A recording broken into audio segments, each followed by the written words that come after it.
जय श्री कृष्णा दोस्तों, किशोरी क्रिएशन से मैं सपना शर्मा आप सभी का हार्दिक स्वागत करती हूँ आपके अपने चैनल पर। दोस्तों, आज के वीडियो में मैं आपके लिए बैसाख मास महात्म्य के छठे दिन की कथा लेकर के आई हूँ। इससे पहले के बैसाख मास महात्म्य के 5 दिन के अध्याय जो है मैंने मेरे चैनल पर डाले हुए हैं।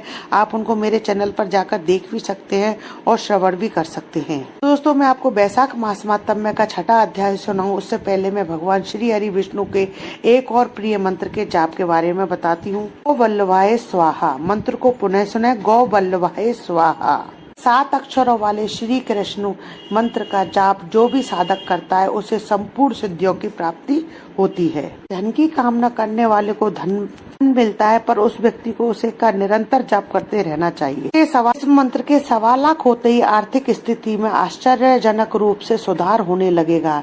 लेकिन ध्यान रहे, यदि आप उच्चारण के समय एक भी अक्षर सही से नहीं बोलते हैं, सही से नहीं पढ़ते हैं, तो इस मंत्र का जो है समाप्त हो जाता है।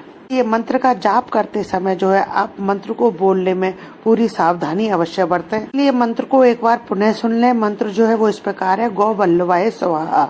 आइए जानते हैं बैसाख मास महात्म्य के छठे अध्याय को। उससे पहले हमने 5वें अध्याय में जाना। इसके पहले 5वें अध्याय में नारद जी ने बताया कि प्रलय काल में सब युग समाप्त हो गया था। तब भगवान श्री हरि विष्णु ने सभी जीवों को समेटकर अपने उदर में रखकर समुद्र में शयन करने के लिए चले गए। कुछ कल्प बीतने के बाद भगवान जो है अपने उदर में जीवों की रक्षा करने के लिए सृष्टि की रचना करते हैं। वे अपनी नाभि से स्वर्णमयी कमल उत्पन्न करके उससे ब्रह्मा जी को उत्पन्न करते हैं। ब्रह्मा जी के साथ मिलकर के भगवान श्री हरि विष्णु सभी पृथ्वी की संरचना करते हैं और ब्रह्मा जी के साथ मिलकर के श्री हरि विष्णु जगत के सभी जीवों के कर्तव्य का निर्धारण करते हैं। आगे का वृत्तांत जो है हम छठे अध्याय में जानते हैं। आइए सुनते हैं। आगे का महात्म्य छठे अध्याय में जानते हैं। नारद जी बोले, हे राजन, बैसाख महीने में मार्ग चलने से व्याकुल और प्यासे मनुष्यों को जो जलदान नहीं करते वे पक्षी की योनि पाते हैं। उदाहरण के लिए हम ब्राह्मण और घर की छिपकली का प्राचीन इतिहास कहते हैं। यह परम संवाद है। प्राचीन काल में इक्ष्वाकु के वंश में हेमांग नाम के एक राजा हुए। ब्राह्मणों का भक्त, अनिंदक, जीत शत्रु और जितेंद्रिय था। पृथ्वी में जितने बालू के कर्ण, समुद्र में जितने जल के बिंदु हैं और आकाश में जितने तारागण हैं, उतनी ही उस राजा के ने दान की थी। उसने बहुत से यज्ञ किए। उन यज्ञों की कुशाओं से पृथ्वी पर कुशा दिखाई देने लगी तथा गौ, भूमि, तिल और स्वर्ण दान से बहुत से ब्राह्मणों को प्रसन्न किया। कोई ऐसा दान नहीं जो उसने नहीं किया। परंतु हे राजन, सुख की इच्छा करने वाले उस राजा ने एक जलदान नहीं किया। ब्रह्मपुत्र महात्मा वशिष्ठ जी ने उसे ज्ञान भी कराया कि जलदान करो, परंतु उसने दुर्बुद्धि और हेतुवाद से कहा कि जल तो बिना मूल्य ही मिलता है, इसे दान करने वाले को क्या फल मिलेगा। ऐसी अनेक बातें कही और ब्राह्मण को जलदान नहीं किया और कहने लगा कि अलभ्य वस्तु दान करने से पुण्य मिलता है और यही ठीक भी है। वह राजा लूले, लंगड़े, दरिद्री और जीविका हीन ब्राह्मणों की सेवा तो करता, परंतु वेद पाठी, तत्वज्ञानी और ब्रह्मवादियों की पूजा नहीं करता था। वह राजा कहा करता था कि विख्यात ब्राह्मणों की पूजा सेवा तो सभी करते हैं, परंतु अनाथ, बिना पढ़े लिखे, लूले, लंगड़े ब्राह्मण और दरिद्रियों की बड़ी दुर्गति है। तब ऐसे ही लोग मेरी दया के पात्र हैं। इस प्रकार वह दुर्बुद्धि को पात्रों को दान देता रहा। इस महादोष के कारण 3 जन्म तक उसे चातक की योनि मिली, फिर 1 जन्म गिद्ध बना, 7 जन्म तक कुत्ते की योनि में रहा। फिर हे राजन, वह एक राजा के घर छिपकली की योनि में जाकर रहा। उसका नाम शुद्ध कीर्ति था और मिथिलापुरी का राजा था। छिपकली घर के दरवाजे की चौखट के ऊपर कीड़ों को भक्षण करती हुई 87 वर्ष तक वही रही। एक दिन देवयोग से मुनियों में श्रेष्ठ श्रुतिदेव नामक ऋषि दोपहर के समय मार्ग से थके मिथिलापति के घर आए। ऋषि को देखकर राजा अत्यंत प्रसन्न होकर सहसा उठ खड़े, बड़े आदर सत्कार से मधु अर्घ आदि से चरण पूजन कर चरण धोने लगा और चरणों तक अपने मस्तक पर छिड़का। तब देवयोग से एक बूंद जल उस छिपकली पर गिर पड़ी। जल की बूंद पड़ते ही उसे ज्ञान हो गया और नाना योनियों में दुखों से दुखित ब्राह्मण देवता से हाय हाय करके कहने लगी कि हे ब्राह्मण, ब्राह्मण मेरी रक्षा करो। एक छिपकली का ऐसा शब्द सुनकर ब्राह्मण को बड़ा आश्चर्य हुआ और वह कहने लगा, हे गोधा, तू कहाँ है? क्यों विलाप करती है?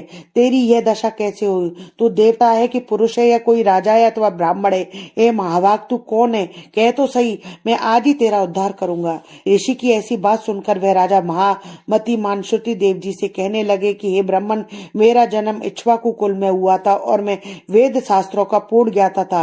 पृथ्वी में जितने रज के कण हैं, जितने जल के बिंदु हैं, जितने आकाश में तारागण हैं, उतनी ही गौ मैंने दान की। मैंने सभी यज्ञ किए, बापी कूप तालाब बनवाए, अनेकों दान दिए और धर्म पूर्वक राज्य भी किया, तो भी मेरी ऐसी दुर्गति हुई और मुझे स्वर्ग में नहीं मिला।